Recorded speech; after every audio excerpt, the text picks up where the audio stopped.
The Royals took 2 of 3 from the Arizona Diamondbacks, a winning road trip once again for the Royals between those Seattle and Arizona series. So they're now coming back home. Pirates and the Mets coming to Kauffman Stadium before the All-Star break. We got 2 Royals on the roster and 2 that should be on the American League roster. We'll talk about all that right now live on One Royal Way.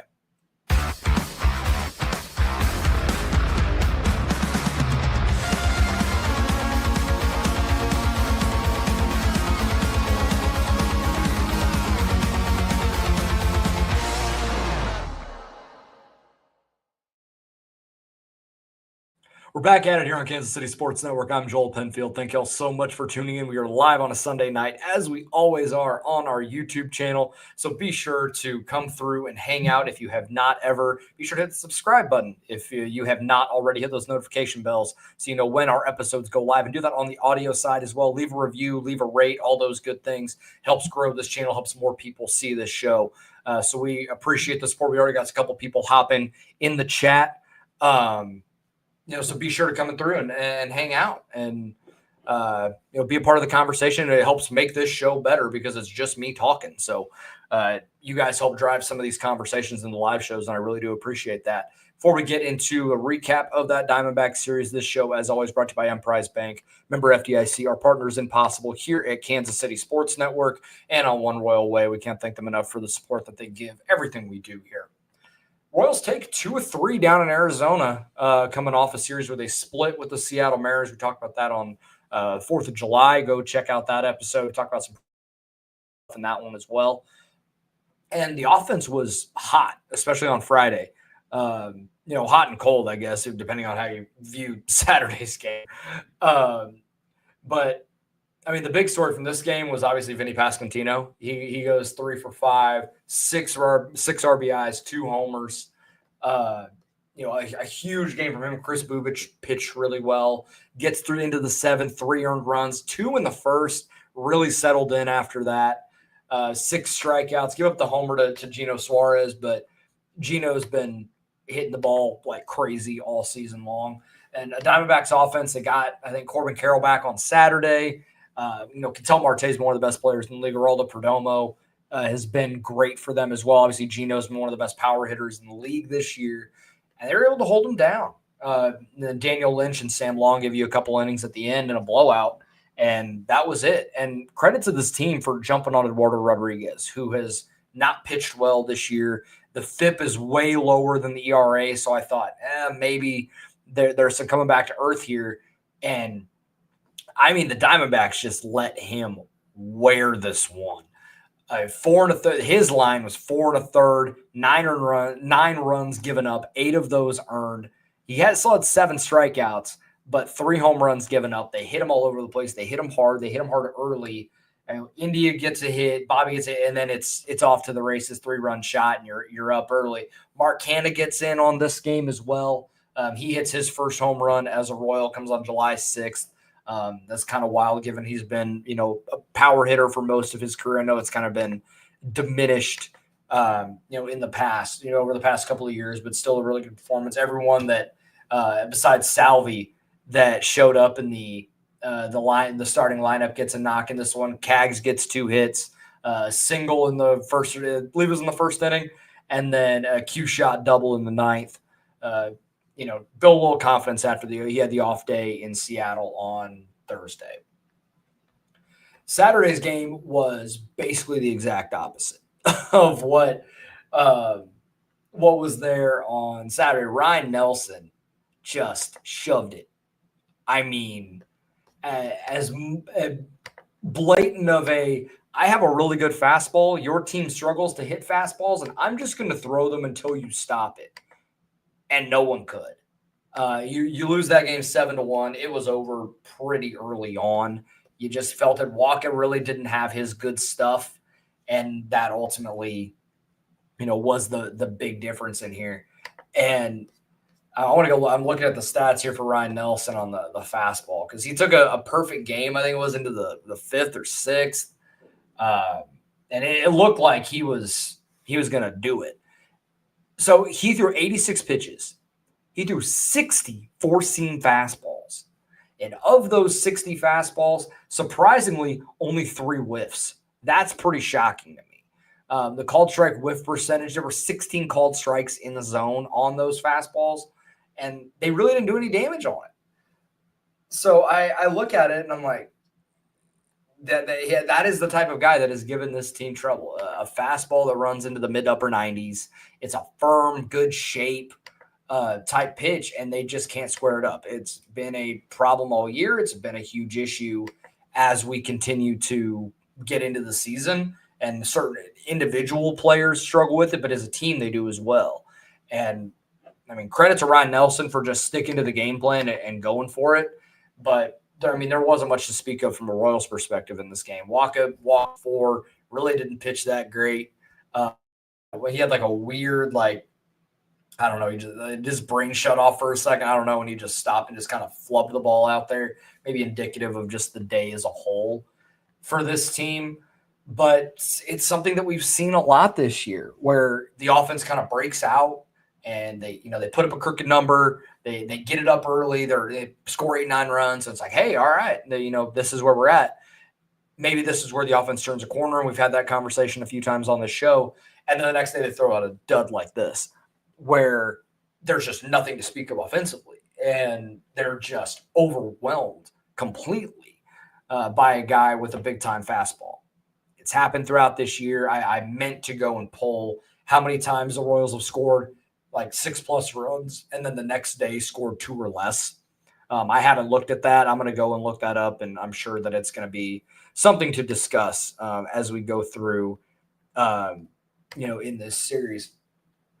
You get a rubber game, a game the Royals have kind of struggled in over the last couple of years, and you wonder, what is this team made of? I've talked about that a few times. Like, where are they at? What are they going to do? And they went out and just dominated today. A lot of it led by Michael Lorenzen, who this and the Red Sox game were the 2 best games he threw this year. I think this one was better. He was about as dominant as it gets. Took a no-hitter into the 5th inning. Threw a whole bunch of just did what he normally does. I'm just going to throw this changeup until you stop it. And of the 17 whiffs he got, 8 of them were on the changeup. Didn't give up a ton of hard contact. He gets through 7 for you when he's predominantly a guy that I've talked about. Okay, get you 2 times through, get you into the 5th, and we'll move on. And he probably could have gone further. He was only 82 pitches in the 7th inning.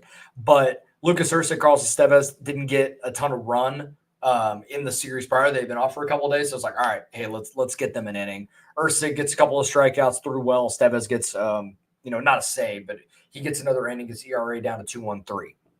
Only 4 hard hit balls against Michael Lorenzen in this game. Stayed off the barrel, kept, able to kind of mix and match and push and pull with all the pitches that he has available at his disposal.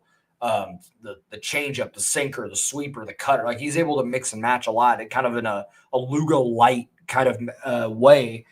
And when he has that changeup working and he's able to land it for strikes and get some whiffs at the bottom of the zone on it, then he's in really good shape. And he's had some clunkers that really inflate the ERA, but he's been almost exactly what you want out of a 5 starter. And now he's going to be an interesting trade piece, I think. I don't know if that's going to end up being a guy that the Royals do end up moving, but certainly a guy that if a team calls and is like, hey, we kind of need that guy, you're not going to get a crazy haul for him back, but you may get like a mid-level prospect, a lottery ticket high A guy, and you take it. And it's value for a guy that's given you value for basically a season now and done some of his best pitching in the big leagues over the course of the larger sample in Kansas City with Brian Sweeney and Zach Bose. There's a lot of credit to be given there. Offensively in this game, Vinny gets a couple of hits. Bobby gets the big home run to kind of get the offense going, because they were getting – Anthony DeSclafani was shoving it against the first time through this team, in 4 innings. And then he gets into the 5th, everything kind of unravels. Kyle Isbell gets a couple knocks. He gets an RBI. John Rave gets an RBI. And it's 4-0, and the game is basically done right there. And that was all the offense that they needed today. So a game where, you're able to kind of see the other side of the coin. Like, yeah, we put up a clunker on Saturday, but the offense comes through enough in this game with 8 hits total.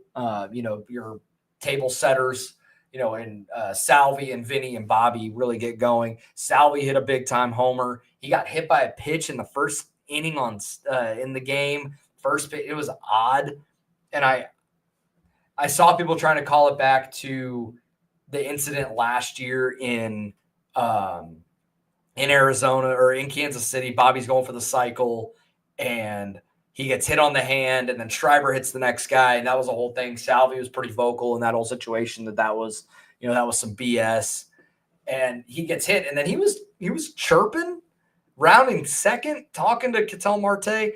I don't know if they know each other, because Ketel is from the Dominican. I don't think he is from Venezuela. So I don't think they would know each other. So kind of an odd situation there. Ketel is Dominican. So maybe there was, maybe there wasn't. I don't know. They're not going to that's not something that the Royals are going to talk about, especially considering they won. But odd situation. But Salvi pulverized that ball too. He let him know that he got that one. So enough of an offensive performance today. You win 2 of 3, you go 4-3 on the road trip. And even when I think maybe for 3 of the 4 games, they didn't play particularly well in Seattle. They get a split there. And then now you got the Pirates coming home, who they got shut out. Like, if we talk about the Royals offense, the Pirates got shut out for 3 straight games and were punchless in all of those games against Brian Wu and George Kirby and I can't remember who else threw Seattle. Regarding Luis Castillo. It was 6-0, 1-0, 1-0, and none of those games felt close.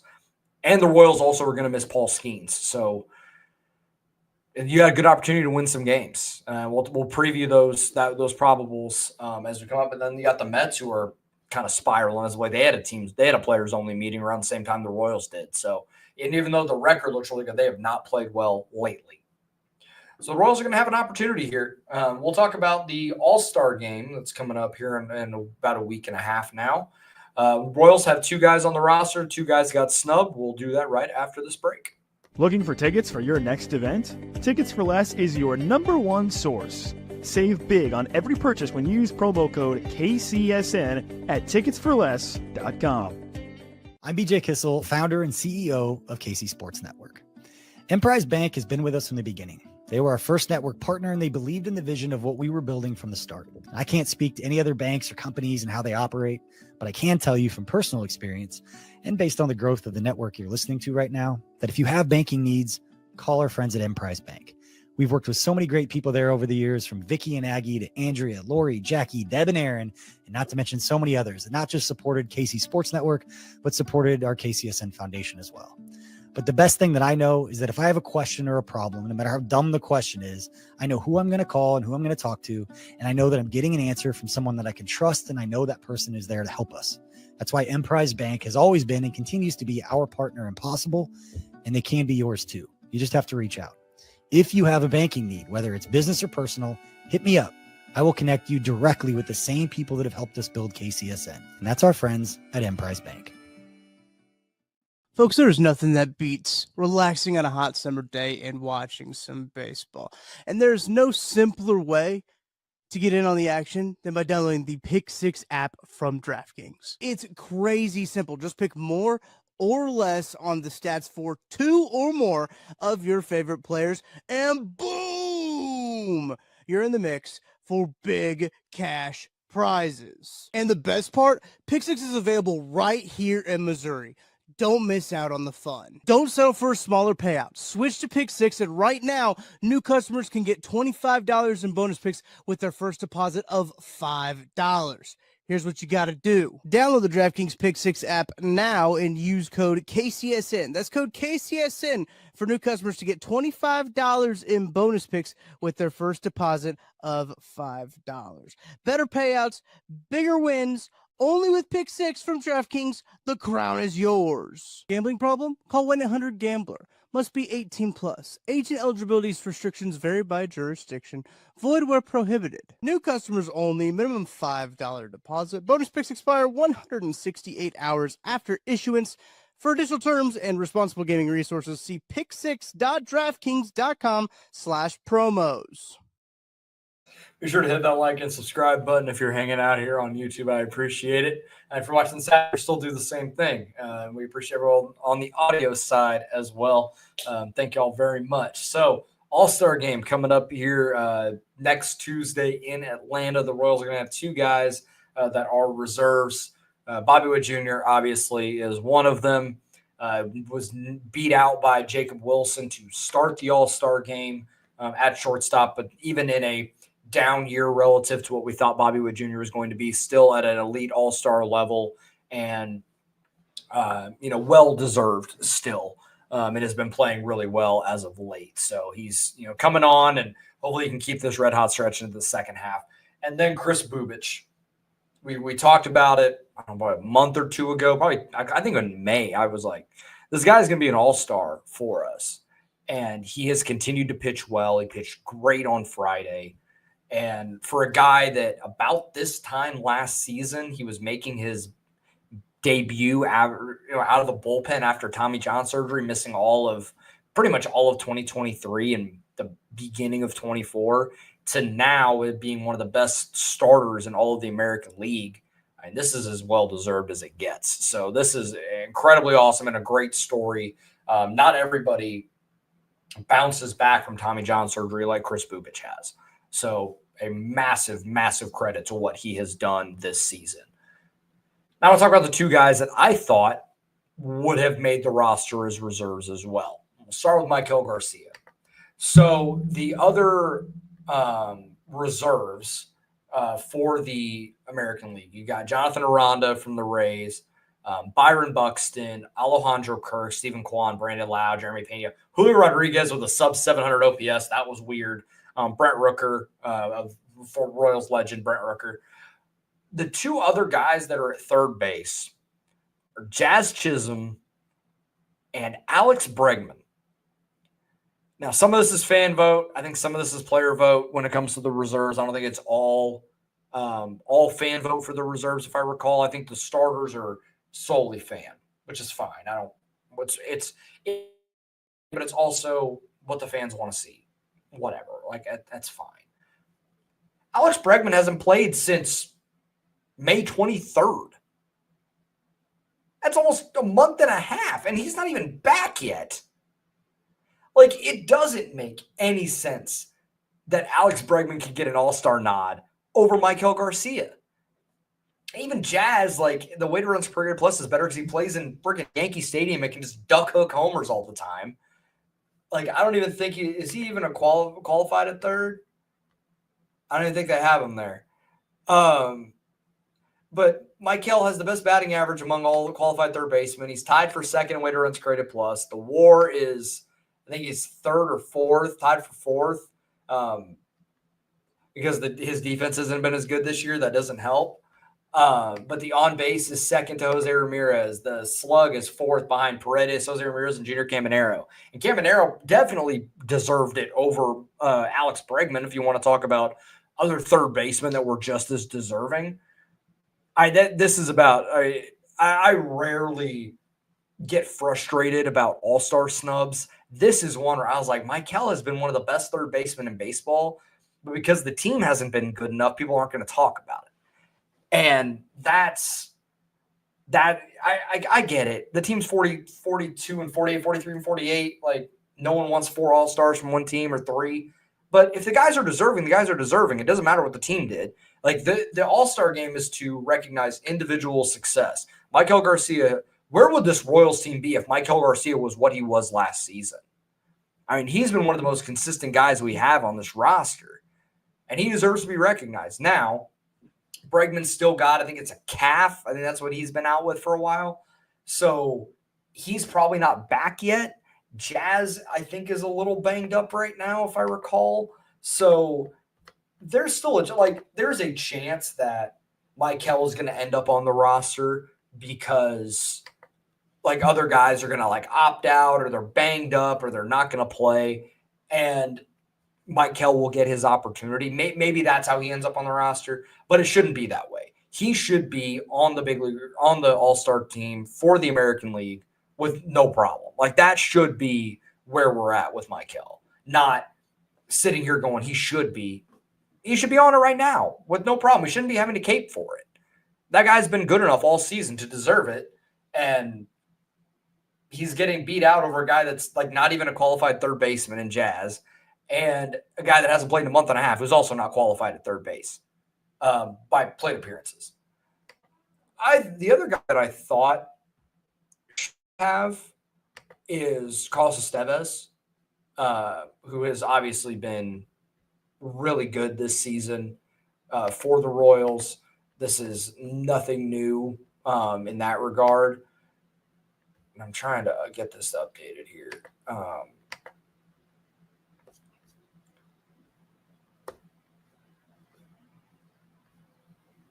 So Carlos Estevez, obviously he leads the league in saves, or the American League in saves. Where is that number at? So he's got 25. Estevez has 20. Hader has 25. Estevez has 24. He's not, obviously, like, some of the strikeout stuff has not been there for him this year compared to what he has been in the past. But the ERA is still 2.19, and where does that rank among all? It's 14th. Steven Cruz is actually 12th, which is interesting.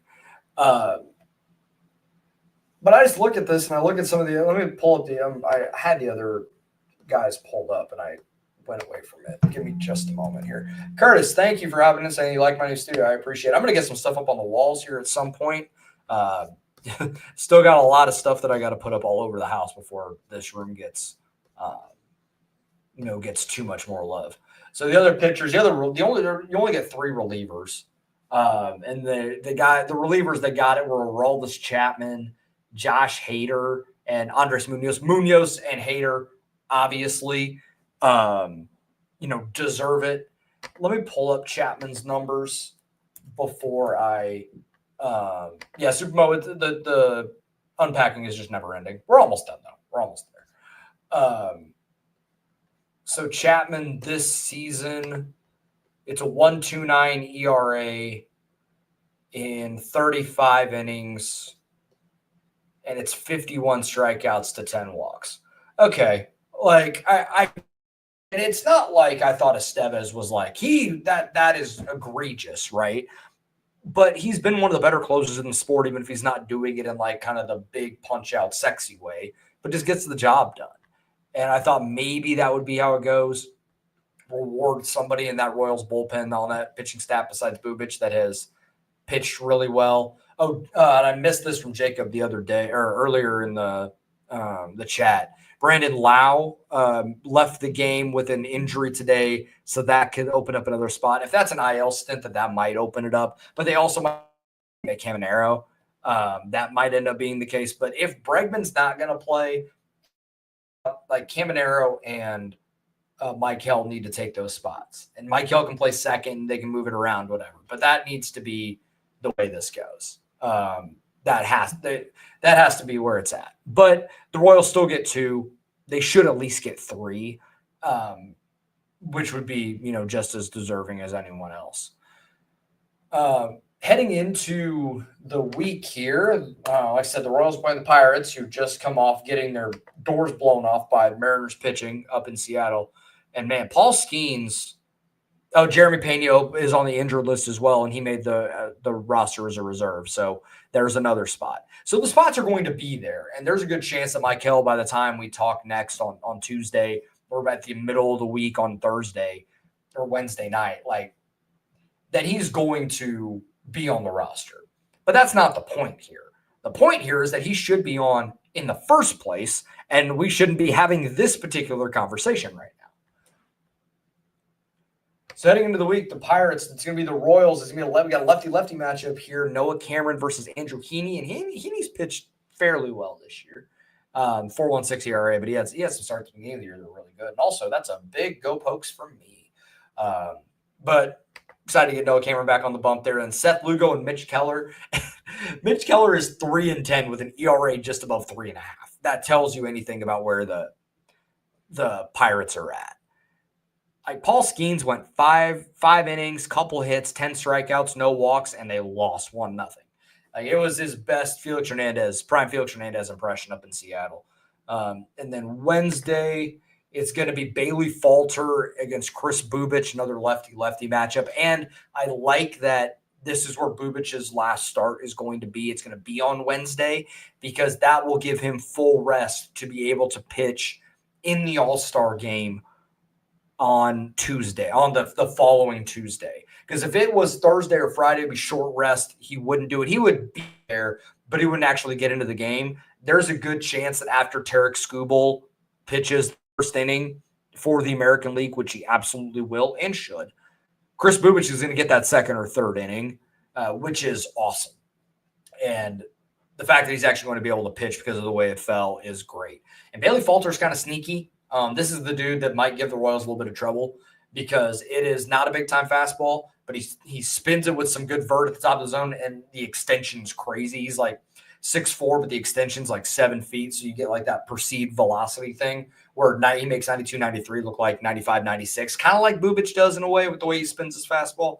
So you get two kind of craftier lefties on Wednesday, and I think all of those games are 6:40 first pitches, and they are and then the off day on Thursday. So we will have our normal live episode on Thursday, post game on Tuesday night. That's probably not going to be live. You'll see that Wednesday morning. So that's going to be how it'll work for now. All right, Supermo in the chat. I'm just going to say this should be a sweep. The home and run scoring gremlins aside, this Pittsburgh team is worse offensively than us. They certainly are in that conversation. I mean, this is going to be a matchup of two teams that are fairly similar. Now, I don't think the Pirates pitchers are as good like holistically as the Royals staff is. Mitch Keller's very good. Bailey Falter has had a pretty good start to this year. Andrew Heaney is gettable. I mean, he's been around the big leagues for a long time. So that, that's going to be a name that, you've heard, you've seen, but you kind of know what you're going to get with him. And he's either going to go 6 innings and give up a run or two with 9 strikeouts, or he's done in the 4th after giving up 7 or 8 runs. Like, that's the kind of career he's had. That's the kind of season that he's had in Pittsburgh. So this should be, you take 2 of 3. And if they take 2 of 3, I'm still like, yeah, probably should have won all 3. You win all 3 with the Mets coming to town. Maybe you get a little momentum going into the All-Star break. Like, that's going to make it a fascinating conversation. And I didn't want to say this, but I do think it's fair. This is kind of a make or break series when it comes to the buy sell. I know there are a lot of people firmly in the sell conversation at this point, and I understand that argument. I kind of fall more in that direction right now. But you sweep this series convincingly, you play well, and then you go into that Mets series. Say you take 2 or 3 there, you exercise some of the home demons that we've seen recently, and you go into the break around 500, it's there, right? To where they maybe everything kind of turns around a little bit. But I'm not gonna sit there and act like that is a possibility. But it's on the board, but it's not in the true range of outcomes that I am expecting at this point. But we'll see how this team does. Every time that I want to go in the other direction, they prove me wrong. And then whenever I'm like, oh, hey, they're turning a corner and they're going to start playing well, they go in the other direction. So I can't figure this team out, and we'll see what happens as we go forward. But I appreciate everybody that hung out in the chat here tonight. It makes my job a lot easier with you guys chiming in and leaving questions and comments throughout the episode. So if you're listening to this audio only and you want to come over and hang out on YouTube, I think you should.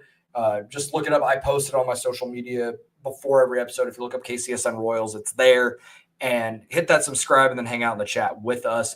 I'm going to toast game to Vinny Pasquantino and Michael Lorenzen for their performances over the weekend. Vinny, 2 multi-home run games, 6 RBIs, broke it out offensively. And then Michael Lorenzen gave his best start of the year to this team when they really needed it. So cheers to everybody. Cheers to those guys. Cheers to Tucker behind the scenes for pinch hitting for Nick today. Producing this thing for me on a Sunday night. We will talk. You guys will hear from me on Wednesday after the first 2 games of the series with the Pirates. And we'll talk soon, everybody. Take care.